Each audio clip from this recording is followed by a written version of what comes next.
Hi, everybody. I'm Brittany Lewis with Forbes Breaking News. Joining me now is Adam Goodman, partner at Ballard Partners. Adam, thanks for joining me once again. Great to be with you. So much to talk about. So much to talk about. We have everything 2024, so let's get into it, starting with news this week. Former Republican presidential candidate Nikki Haley officially said she is going to vote for Donald Trump. What's your reaction? Well, it was very predictable because she, by many people's scorecards, stayed in the presidential nomination derby a few states too long. I mean, I think after New Hampshire, the expectation was that she would drop out. She didn't, as she faced down what became a resounding defeat in her home state to Donald Trump. And now she's trying, I think, to figure out, is there a life after this failed attempt at president, looking either in 24 or 28. Here are the issues for Nikki, okay? The words she just offered, what I think has to be considered a tepid endorsement of the president. Remember, it wasn't too long ago, Brittany, where she was talking about the president, the former president, as chaotic, unhinged, a disaster. These are all made for television comments that the Democratic Party will use, you can assure yourself, will use in any campaign where she would be a part of a ticket with Donald Trump. She, in her endorsement language, she basically said, Biden's a disaster. Trump isn't perfect, but it's better than the disaster. That's not a resounding endorsement, I think, that of the former president. And I don't think that generated any particular goodwill within the Trump tent. So did she have to do it? Probably. Did it preserve options for 28? Possibly, though I still think the things from 24 may come back to haunt her in any attempt at a comeback in 28.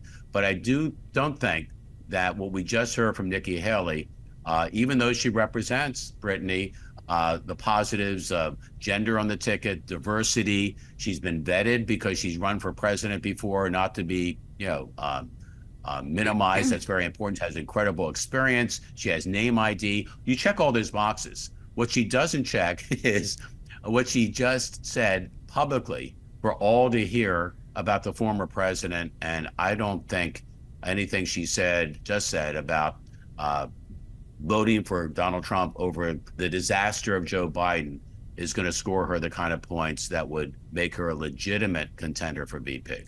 I want to talk about the trajectory of the relationship between Nikki Haley and Donald Trump.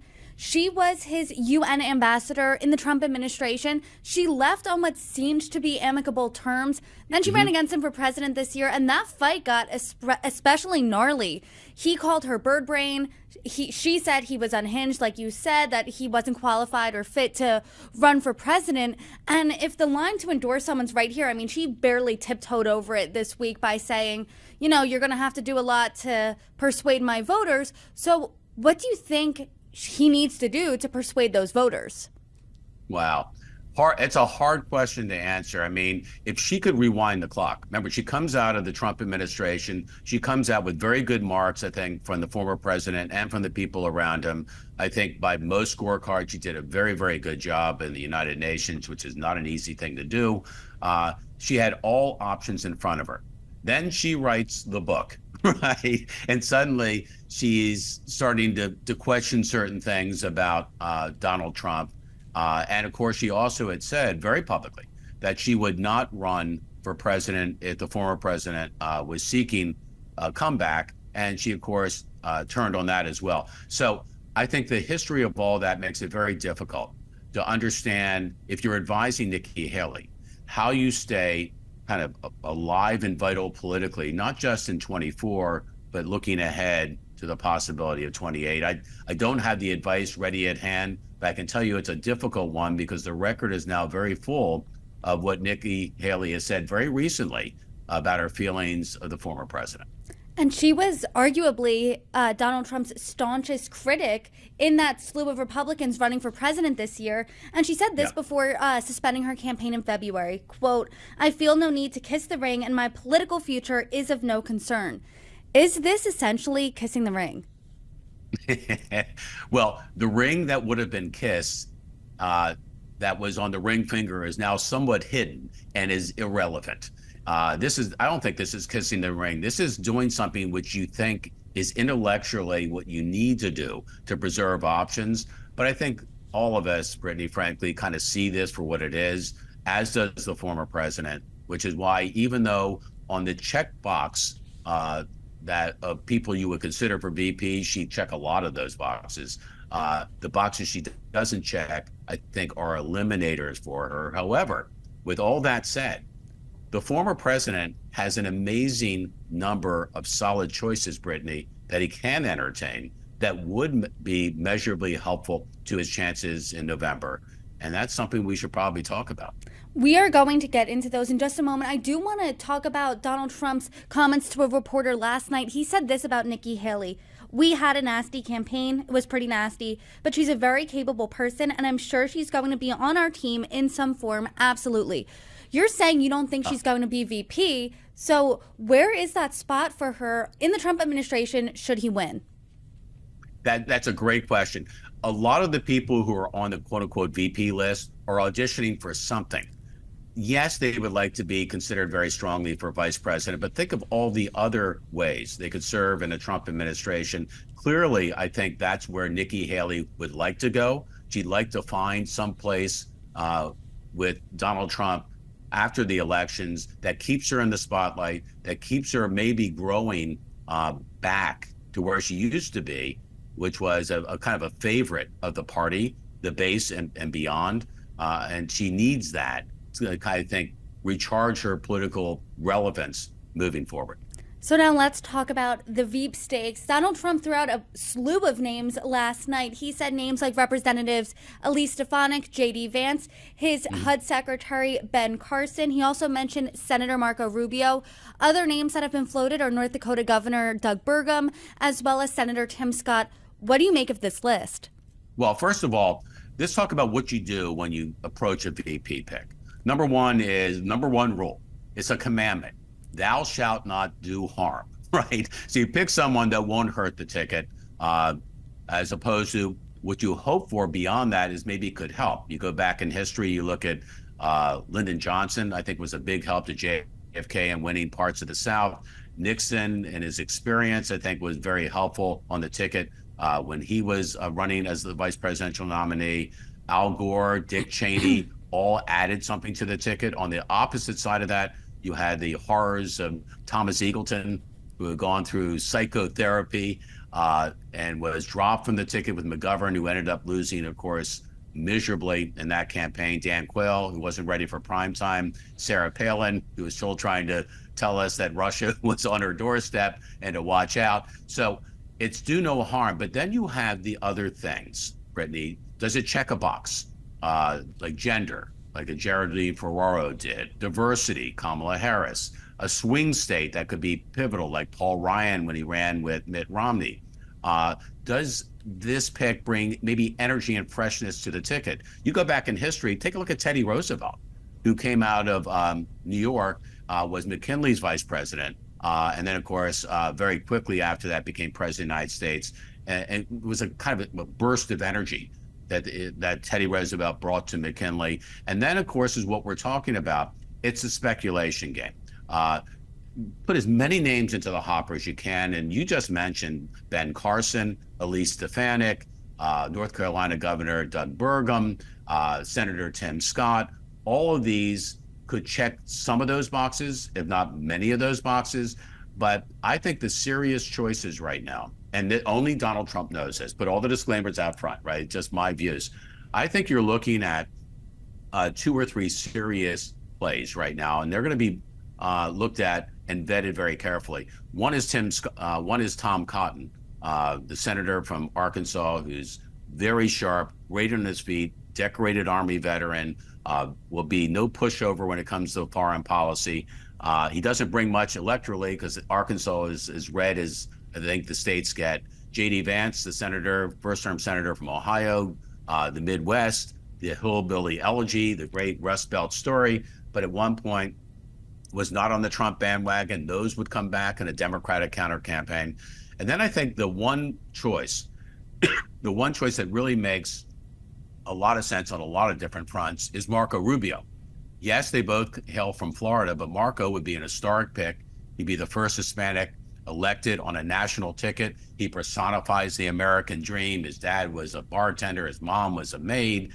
Solid with the conservative base, brings major foreign policy and immigration credibility. And like Tom Cotton and others on this list, great on his feet, very sharp, and has been vetted. He's run for president before. Very big thing, because just when you think you know everything about someone, something comes out of nowhere and kind of changes the math. Eagleton would have been an example of that back in the past. Because Marco has stood as a potential nominee of the Republican Party for president, went through a lot of vetting by a lot of people. I think what is known is known. What is known is. And he represents a safer pick, perhaps, than some of the others. I want to talk about what boxes you think are most important to Trump when he's looking at a VP pick, because is he looking for someone who's just as hardline MAGA like him? Some of his criticisms, his legal troubles, as well as he says things that maybe, are less measured than others would like. Does he want someone more buttoned up, someone who is more mainstream to attract those independents? What are those most important boxes? Your very question gave the list of the very things that he and his team will consider, right? Any of those things could be helpful. Again, the first consideration is make sure that whoever is chosen is not going to become an albatross for reasons unknown. That's number one. But could he broaden his appeal in terms of gender and diversity with his pick? Yes. Could he broaden the credibility of his foreign policy, domestic policy, depending on his pick? Yes. Could he become more attractive electorally in certain parts of the country? Yes. Does he need to, in terms of winning, does he need to further reinforce the Republican base? Or is he looking at, for instance, suburban America, which has been the biggest swing area geographically in America for the last 25 years or more? Does he look at a part of the country? Does he look at one particular swing state? Because as most people are predicting, I think fairly, this looks like what could be a very tight election coming down, as it has before. Let's go back to 16, to just a handful of states. Can one of these nominees make a difference in one or more of those states? All of these things would be considered. There is no candidate out there, Brittany, none, who will check literally every box. But if you can check one or two or three of those, that's a good shot in the arm to Donald Trump's electoral chances in the fall. Do you think that the potential VP pick will have the power to persuade never-Trumpers, to persuade independents, to persuade maybe disenfranchised Democrats who aren't happy with Joe Biden to maybe hold their nose and vote for Trump? I think it's a great question. It will reinforce the way a voter will go. Will it be a prime determinant? I don't think so. I think Joe Biden and Donald Trump are the main performers. They are the two in the center ring. No offense to Kennedy. And the judgments are going to be made on that. Does adding someone to Donald Trump's ticket make him a little bit more palatable or electable from those who are undecided? I think yes, to some extent, but still the main show is Donald Trump. And the main show on the other side of the ledger is Joe Biden. And frankly, one thing that didn't happen, Brittany, that a lot of people were surprised about is when President Joe Biden had an opportunity to pick a Supreme Court justice, that would have been a propitious time for him to consider Kamala Harris, who has plenty of credential to be seriously considered for that.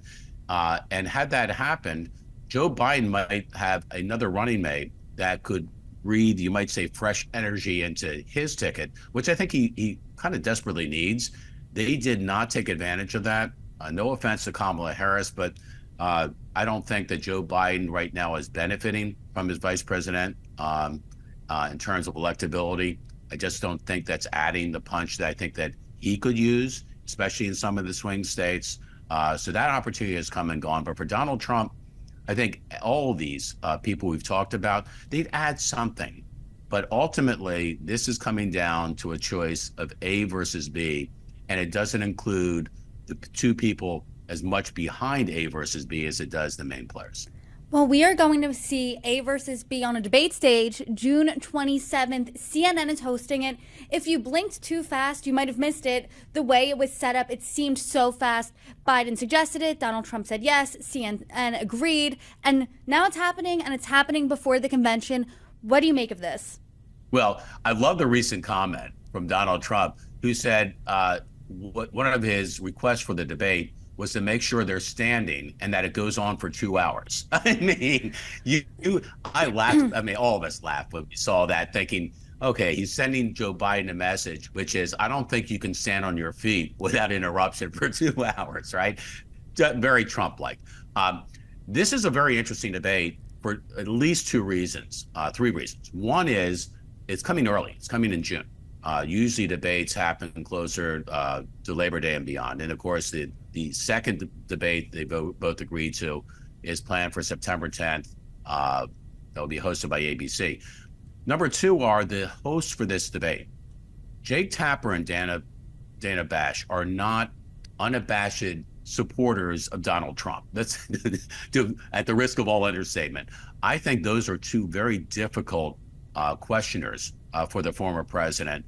A lot of people that I've talked to are surprised that he agreed to both of them. I think the former president feels confident enough, though, whoever the questioners are, that he's going to be able to get his points across. But that, you might say, advantages potentially the current president. And the third thing is, it's going to be in a studio, Brittany, and without a studio audience.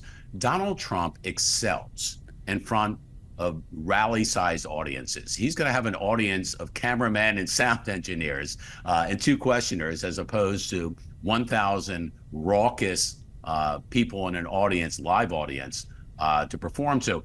That, I think, also advantages Joe Biden to some extent, who probably is more comfortable in what I would call a fireside chat environment.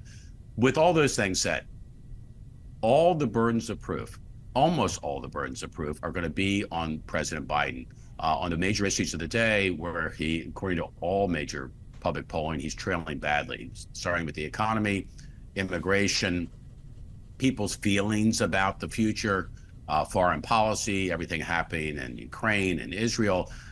The one place that he feels kind of solid footing on is reproductive rights.